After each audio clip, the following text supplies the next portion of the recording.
अस्सलाम वालेकुम जी। बात करते हैं, हमारा जो नेक्स्ट टॉपिक है छोटी सी जो आइसोटोप्स का ही बेसिकली वो टॉपिक है। उसमें रिलेटिव अबंडेंस ऑफ आइसोटोप्स की बात की है। तो पहले समझते हैं रिलेटिव और फिर अबंडेंस और फिर आइसोटोप।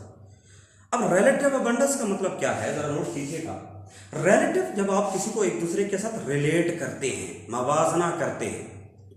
और फिर अबंडेंस कसरत, किसकी कसरत ज्यादा है, कौन ज्यादा अक्सरियत में पाया जाता है, कौन मेजोरिटी में है और कौन मिनॉरिटी में है, कौन मैक्सिमम है और कौन मिनिमम है। तो ये है हमारे पास रिलेटिव अबंडेंस। फॉर एग्जांपल, मेरे पास हाइड्रोजन के 100 एटम्स हैं, तो क्वेश्चन मार्क यहां पर ये होगा कि प्रोटियम के कितने हैं, ड्यूट्रियम के कितने हैं और ट्रिटियम के कितने हैं। तो that is called relative abundance of isotope. यानी कि किसी भी आइसोटोप के मिक्सर में जो एलिमेंट का आइसोटोप्स के मिक्सर हैं उनके अंदर किस किस की क्या क्या परसेंटेज है। तो जरा नोट कीजिएगा, the percentage of each isotope, the percentage of each isotope in the mixture of isotopes of an element is called relative abundance. Abundance का मतलब होता है कसरत। The percentage of each isotope in the mixture of isotope of an element is called relative abundance। ये definition book में नहीं लिखी हुई, तो लिख लीजिएगा, लास्ट में इसको याद कर लीजिएगा। याद करने का हमेशा एक तरीका ही होता है, लेक्चर भी लें, सुने, देखें और फिर साथ बुक को भी ओपन करें। जैसे जैसे आपको टीचर की बात समझ में आती जाती है, बुक से रिलेट करते जाया करें, अपने नोट जरूर बनाया करें।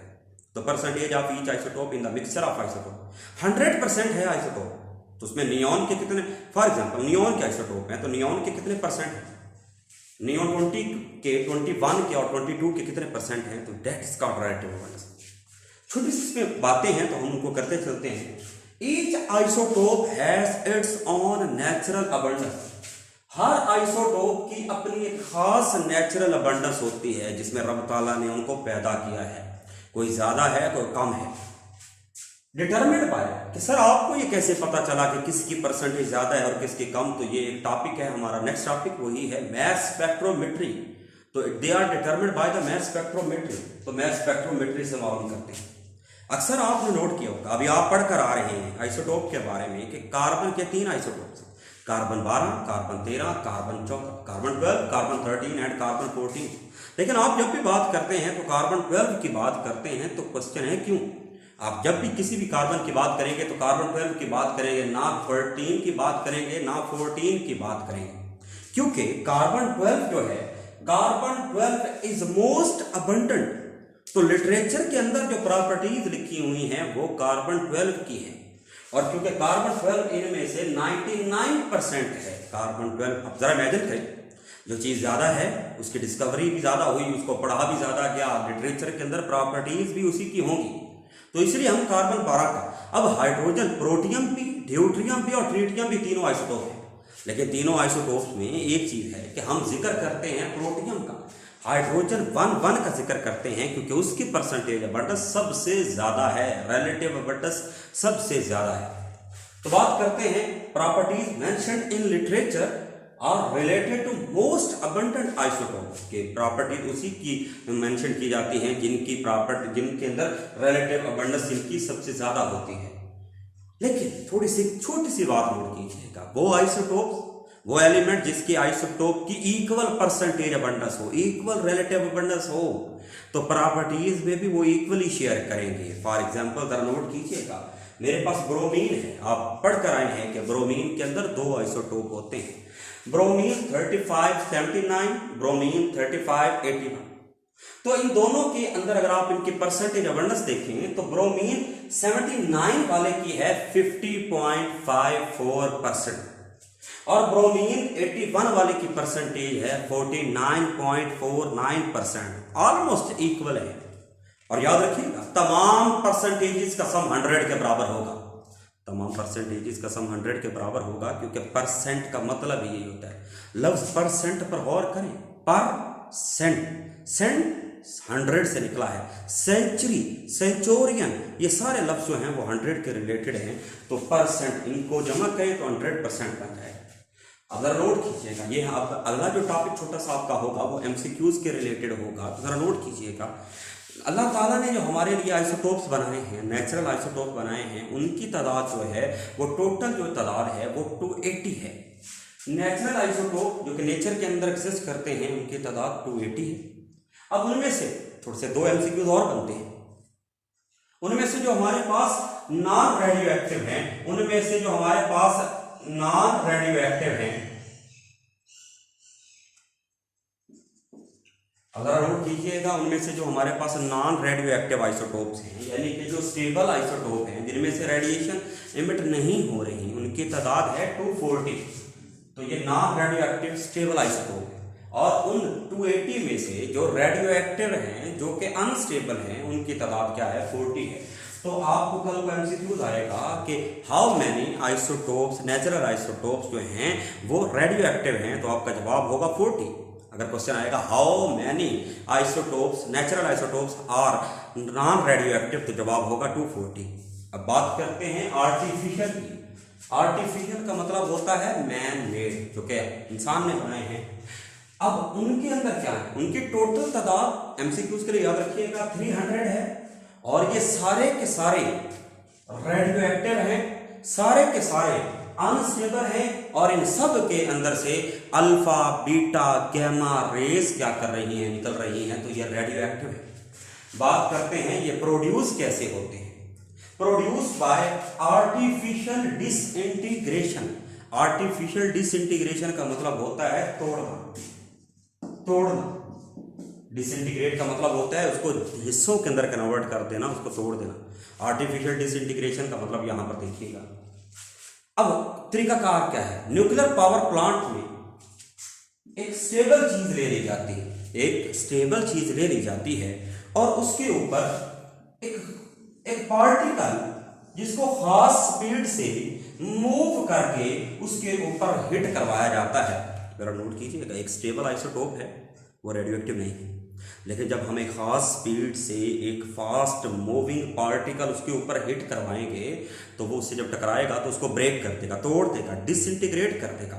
पार्टिकल छोटे छोटे हिस्सों में डिवाइड हो जाएगा, तो उनमें से हमारे पास रेडियो एक्टिव आइसोटोप्स जनरेट होंगे जो कि आर्टिफिशियल होंगे। याद रखिएगा, हम एमसीक्यूज के लिए याद रखिएगा, आउट ऑफ 280 नेचुरल आइसोटोप जो है, 280 जो नेचुरल आइसोटोप हैं उनमें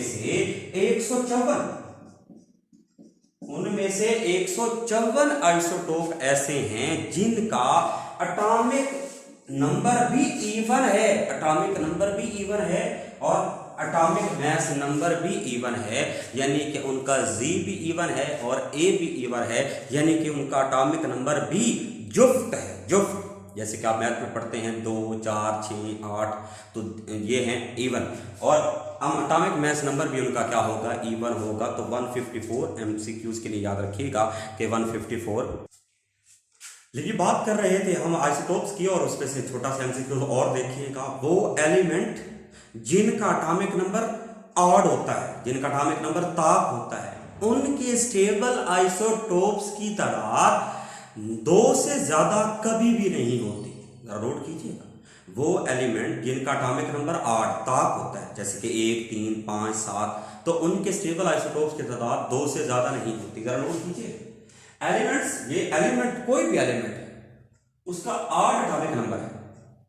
element with 8 atomic number never ever more than 2 stable isotope, उनके 2 से ज्यादा स्टेबल आइसोटोप नहीं होते। जरा एग्जांपल नोट कीजिए, क्लोरीन का एटॉमिक नंबर 17 है तो उसके स्टेबल आइसोटोप 2 है। ब्रोमीन का एटॉमिक नंबर 35 है तो उसके स्टेबल आइसोटोप 2 है। नाइट्रोजन का एटॉमिक नंबर 7 है तो उसके भी स्टेबल आइसोटोप 2 है। तो आपने 3 एग्जांपल देखी जिनमें उनका एटॉमिक नंबर 8 था, 17, 35 एंड 7, तो ये कहलाते हैं हमारे पास इनके मोर देन 2 स्टेबल आइसोटोप नहीं होते। एक एमसीक्यू आपका हो गया। दूसरी बात करते हैं, अब वो एलिमेंट जिनका एटॉमिक मास इवन नंबर में होता है, जिनका एटॉमिक मास यहां पर मैंने लिखा है, एलिमेंट कोई भी है उनका atomic even atomic mass number है, they have usually large number of isotope, तो उनके आइसोटोप्स की तादाद क्या होती है, ज्यादा होती है, वो ज्यादा अबंडेंट होते हैं, वो ज्यादा कसरत में पाए जाते हैं, तो हैव मोस्ट स्टेबल आइसोटोप्स। जरा नोट कीजिए, calcium atomic number 40, stable isotope कितने, 6 है, 2 से ज्यादा है। Platinum atomic even atomic mass number जो है उसका even mass number atomic mass number है तो 6, कैडमियम 114 वो भी इवन है, तो उसके स्टेबल आइसोटोप जो है 9 हैं, वो ज्यादा कसरत से पाए जाते हैं। अब मैं आपको एक छोटी सी बात बताऊंगा, जरा नोट कीजिएगा। एक इंग्लिश की एक उर्दू का एक जुमला देख रहे होंगे, आपकी स्क्रीन पर आ रहा आपका, वो लफ्ज क्या है? लफ्ज याद रखिएगा, ओ मज सी काफी। अब इस ओ मज सी काफी का मतलब क्या है? इसका मतलब डेफिनेटली हमने इसका तर्जमा ट्रांसलेशन नहीं कर रहे, हमने इसको उस इंग्लिश में लिखना है जो कि टेक्स्ट मैसेज वाली इंग्लिश है। ओ ऑक्सीजन, मज मैग्नीशियम, सी सिलिकॉन, का कैल्शियम, फी Fe आयरन। तो ये 5 एलिमेंट हैं, उनके नाम को याद करवाने के लिए मैंने आपके लिए एक छोटा सा जुमला बनाया है, ओ मज सी काफी। तो यहां पर ऑक्सीजन, मैग्नीशियम, सिलिकॉन, कैल्शियम और आयरन की बात हो रही है। ये टोटल 5 एलिमेंट हैं।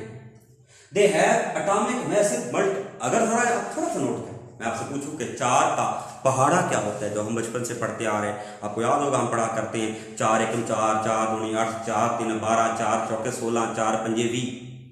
अगर हम इंग्लिश में बात करते हैं तो यहाँ पर 4/1 4 1 4 4 2 का 8, और इस तरीके से अगर हम मल्टीपल 4 का पहाड़ा पढ़ते हैं, 4 का मल्टीपल पढ़ते हैं, 4 8 12 16 20 24 28 32 36 40 44 48 52 56।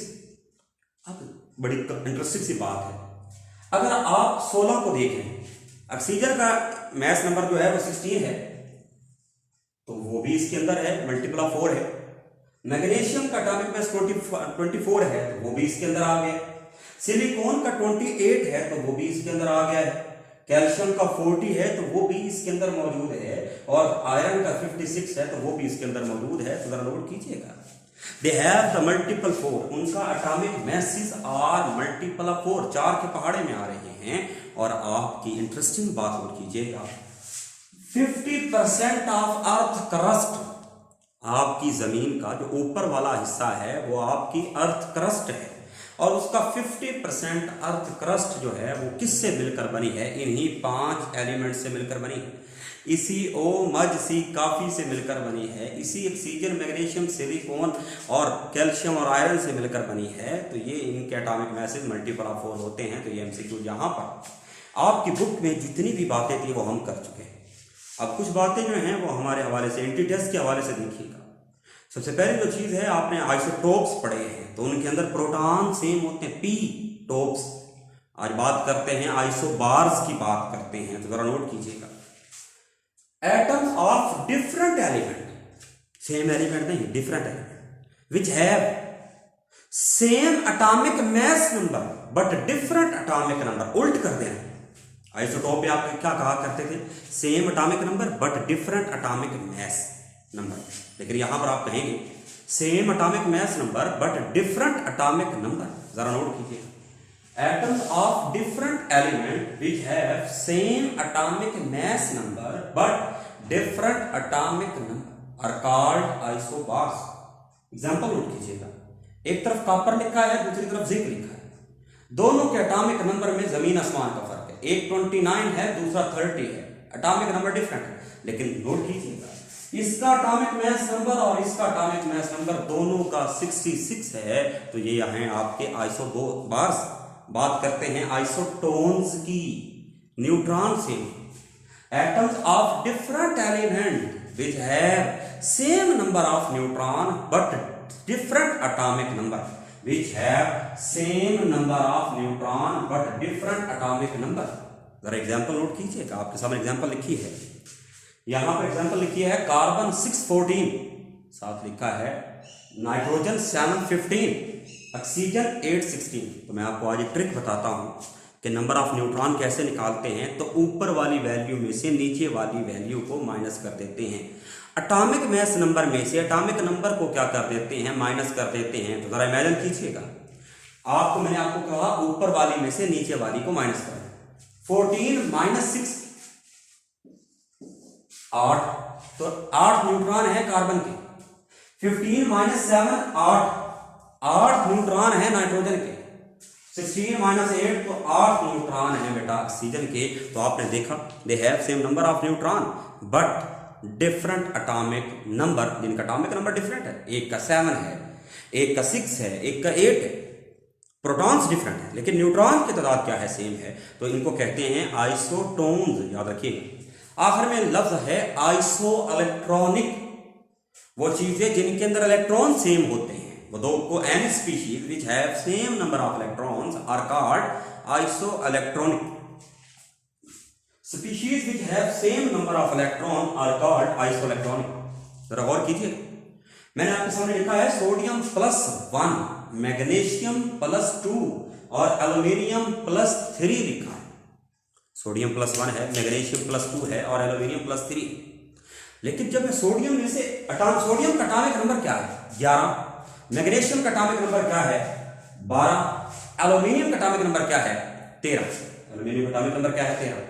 तो अभी आपने पहले ही आयन का टॉपिक पढ़ रखा है, सोडियम में से एक इलेक्ट्रॉन निकले तो पीछे इलेक्ट्रॉन रह जाएंगे 10, मैग्नीशियम में से 2 इलेक्ट्रॉन निकलेंगे तो पीछे इलेक्ट्रॉन रह जाएंगे 10, एल्यूमिनियम में से 3 इलेक्ट्रॉन निकलेंगे तो पीछे इलेक्ट्रॉन रह जाएंगे 10। तो सोडियम +1, मैग्नीशियम +2 और एल्यूमिनियम +3, ये तीनों के अंदर 3 इलेक्ट्रॉन जो हैं वो 10 हैं, तो they are called isoelectronic. Isobars, isotones, isoelectronic. Page को, यूट्यूब चैनल को लाइक, शेयर और सब्सक्राइब कर दीजिएगा और इसको मज़ीद शेयर करें ताकि सबका फ़ायदा हो। तब मेहनत कर रहे हैं आप करें। मैं हमेशा कहा करता हूं कि ये एक म्यूचुअल सिस्टम होता है। अगर हम मेहनत कर रहे हैं, टीचर्स मेहनत करते हैं, तो स्टूडेंट्स को भी चाहिए कि वो भी मेहनत करें ताकि अपने मुस्तकबिल को रोशन करें। किसी का भी कोई क्वेश्चन होगा तो कमेंट बॉक्स में ज़रूर पूछिएगा। बेल आइकन को प्रेस कर दीजिएगा। अल्लाह हाफिज़। अपना ढेर सारा ख्याल रखिएगा।